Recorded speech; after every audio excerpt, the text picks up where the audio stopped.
بسم اللہ الرحمن الرحیم۔ السلام علیکم دوستو، welcome to my YouTube channel health animals. تو دوستو آج میں آپ کو بتلاؤں گا کہ اسلام میں جانوروں کے ساتھ کیا حسن سلوک کیا جاتا ہے اور جانوروں کے کیا حقوق بیان کیے گئے ہیں۔ تو دوستو حقیقت میں یہ جانور ہماری ضروریات کی تکمیل میں ہم انسانوں کے لیے لازم و ملزوم ہیں،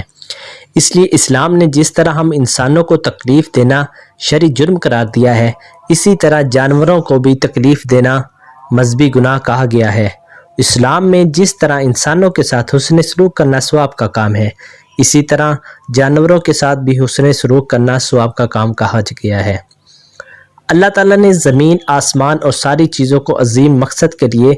وجود میں لائے۔ انسان کو اپنی عبادت کے لیے پیدا فرمایا اور اس کے فائدے کے لیے دنیا کی ہر چیز پیدا فرمائی، اور دنیا کو طرح طرح کی مخلوقات سے خوب بنایا اور سنوارا ہے، اور قسم قسم کے جانور، چند پرند بھی اللہ تعالیٰ نے ہی پیدا فرمائے ہیں۔ یہ حیوانات انسانوں کے لیے بہت ہی کارآمد ہیں۔ ان سب سے اہم یہ ہے کہ انسان کی بہت سی ضروریات ان سے پوری ہو جاتی ہیں۔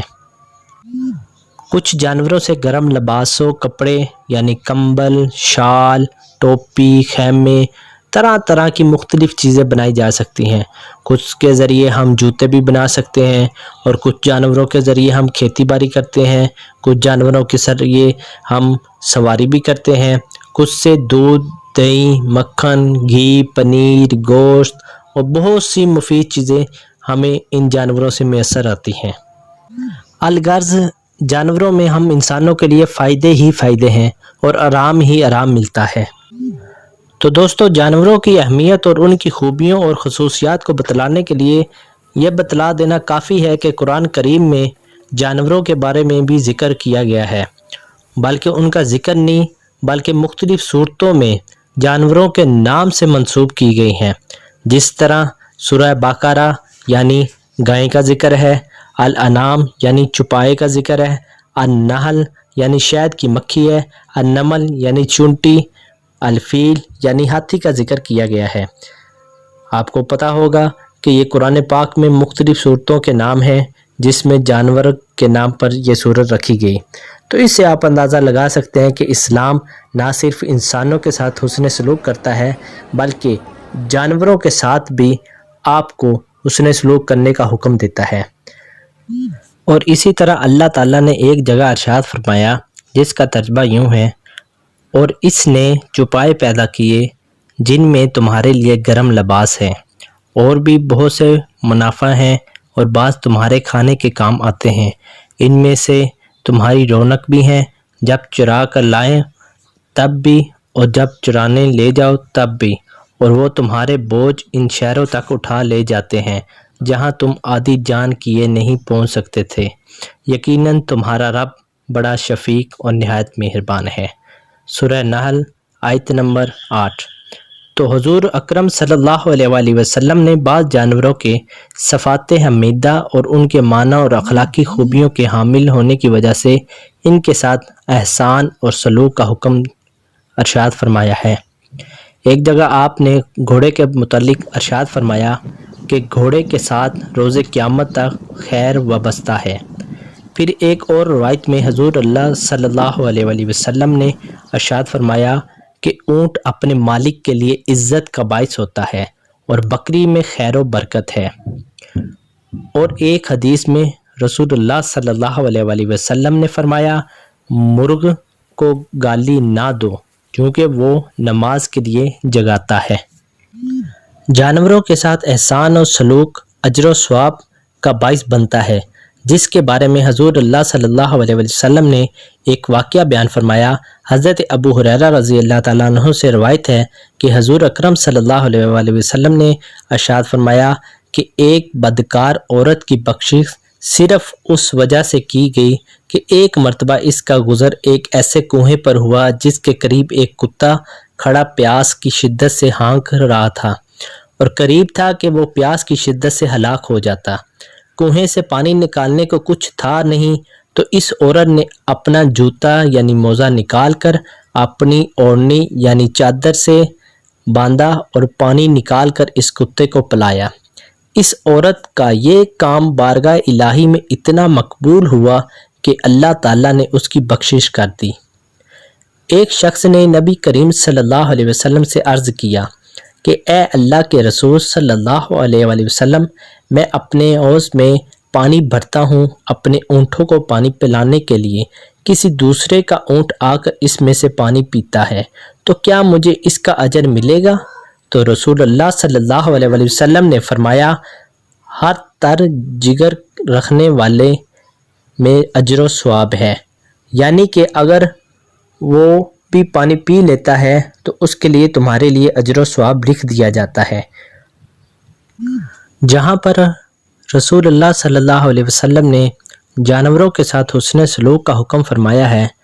تو وہیں پر آپ نے ان سے بدسلوکی سے بھی منع فرمایا ہے اور ان کو مار پیٹ سے منع فرمایا ہے۔ جس طرح ایک حدیث پاک ہے کہ حضرت ابن عباس رضی اللہ تعالیٰ عنہ سے روایت ہے کہ رسول اللہ صلی اللہ علیہ وسلم نے جانوروں کو آپس میں لڑانے سے منع فرمایا، یعنی جب وہ آپس میں لڑتے ہیں تو پھر ان کو تکلیف پہنچتی ہے اور ان کو زخم آ جاتا ہے، اس لیے جب جانوروں کو تکلیف پہنچتی ہے تو ان سے وہ بدسلوکی کی علامت ہوتی ہے، اس لیے رسول اللہ صلی اللہ علیہ وسلم نے یہ ارشاد فرمایا کہ جانوروں کو آپس میں لڑانے سے منع فرمایا گیا ہے۔ اسی طرح ایک اور جگہ حضرت عبد الرحمن بن عبداللہ رضی اللہ تعالیٰ عنہ اپنے والد سے نقل کرتے ہیں کہ انہوں نے کہا، ایک مرتبہ ہم رسول اللہ صلی اللہ علیہ وسلم کے ہمراہ سفر میں تھے، جب ایک موقع پر آپ صلی اللہ علیہ وسلم قضائے حاجت کے لیے تشریف لے گئے تو ہم نے ایک چڑیا کو دیکھا جس کے ساتھ 2 بچے تھے، ہم نے ان دونوں بچوں کو پکڑ لیا۔ اس کے بعد چڑیا آئی اور اپنے بچوں کی گرفتاری پر احتجاج کرنے لگی۔ جب نبی کریم صلی اللہ علیہ وسلم تشریف لے آئے، آپ صلی اللہ علیہ وآلہ وسلم جب چڑیا کو اس طرح بے تاب اور پریشان دیکھا تو فرمایا کہ کس نے اس کے بچوں کو پکڑ کر اس کو مضطرب یعنی پریشان کر رکھا ہے، اس کے بچے اس کو واپس کر دو۔ رسول اللہ صلی اللہ علیہ وسلم نے جانوروں کے ساتھ ان کی زندگی میں ہی نہیں بلکہ ذبح کرتے وقت بھی حسن سلوک کا حکم فرمایا ہے۔ آپ صلی اللہ علیہ وسلم نے ذبح کیے جانے والے جانوروں کے ساتھ بھی حسن سلوک کی تاکید فرمائی اور ارشاد فرمایا، جب تم ذبح کرو تو اچھے طریقے سے ذبح کرو، اپنی چھری کو تیز کر لو اور جانور کو آرام دو۔ اس سے پتہ چلتا ہے کہ جانور کو جب ذبح کیا جائے تو چھری تیز کر لینی چاہیے تاکہ جب اس کو ذبح کیا جائے تو اس کو کوئی تکلیف نہ پہنچے اور آسانی سے وہ ذبح بھی ہو جائے اور جانور کو آرام بھی مل جائے۔ ایک حدیث میں ہے کہ ایک صحابی رضی اللہ تعالیٰ عنہ نے کہا، یا رسول اللہ صلی اللہ علیہ وآلہ وسلم، جب میں بکری کو ذبح کرتا ہوں تو مجھے اس پر رحم آتا ہے۔ حضور اللہ صلی اللہ علیہ وآلہ وسلم نے ارشاد فرمایا، اگر تم بکری پر رحم کرتے ہو تو خدا تم پر رحم کرے گا۔ جانوروں کے حقوق میں ایک یہ بھی چیز شامل ہے کہ جانوروں پر طاقت سے زیادہ بوجھ نہ لادا جائے۔ جانوروں پر اس کی طاقت اور قوت سے زیادہ بوجھ لادنا جائز نہیں، اس کو نبی کریم صلی اللہ علیہ وسلم نے سختی سے منع فرمایا ہے۔ صحابہ رضی اللہ تعالیٰ عنہ کو اس بات کا علم تھا کہ جو شخص جانور پر اس کی طاقت اور قوت سے زیادہ بوجھ لادے گا تو اس کو روز قیامت حساب کتاب دینا ہوگا۔ تو دوستو، اس سارے کلام کا خلاصہ کلام یہ ہے کہ ان آیات اور احادیث کی روشنی میں جانوروں کی اہمیت اور خصوصیات اور ان کے منافع کا پتہ چلتا ہے، اور جانوروں کے تعلق سے آپ صلی اللہ علیہ وسلم کے حسن سلوک کا بھی پتہ چلتا ہے کہ آپ صلی اللہ علیہ وسلم نے قدم با قدم جانوروں کے ساتھ رحم اور کرم کا حکم فرمایا ہے۔ نہ صرف گھریلو بلکہ پالتو جانور بلکہ غیر پالتو جانور بھی آپ صلی اللہ علیہ وسلم نے حسن سلوک کا حکم ارشاد فرمایا ہے۔ تو دوستو، ہمیں چاہیے کہ اسلام میں جس طرح جانوروں کے ساتھ حسن سلوک کا حکم دیا گیا ہے، ہمیں بھی وہی اپناتے ہوئے جانوروں کے ساتھ اچھا برتاؤ کرنا چاہیے اور ان کے ساتھ حسن سلوک سے پیش آنا چاہیے۔